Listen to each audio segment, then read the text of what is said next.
think you know a little bit about me. I'm in the housing market myself. I run a small property management business in North County.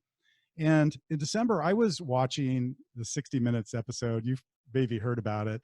And it was about the housing and homeless crisis, specifically in Seattle.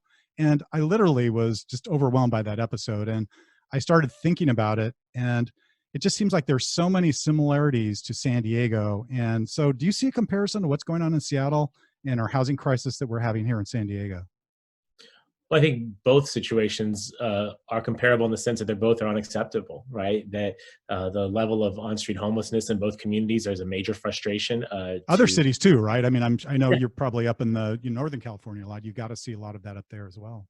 Well, even in Sacramento, Yeah. which is seen as being relatively affordable and in a mid-sized city, but they have a substantial homelessness crisis there. And it really impacts every community. I too saw the 60 Minutes piece on Seattle. I thought it did an exceptional job of dealing with issues that I've worked on my entire career. From homelessness to housing affordability to income inequality to just the beating that working and middle class Americans have dealt with over the last number of years. It was all in display.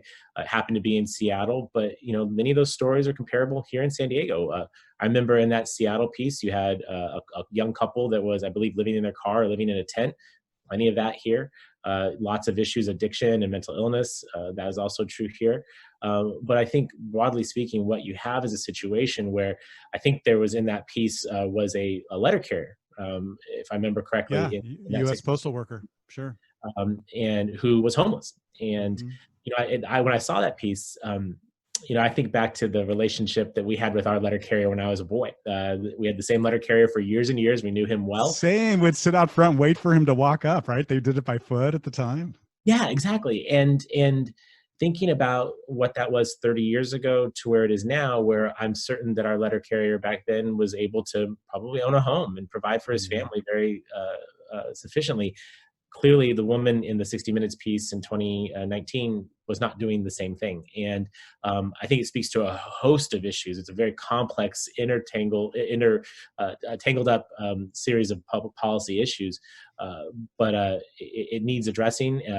Seattle, in San Diego, in California, and across the nation.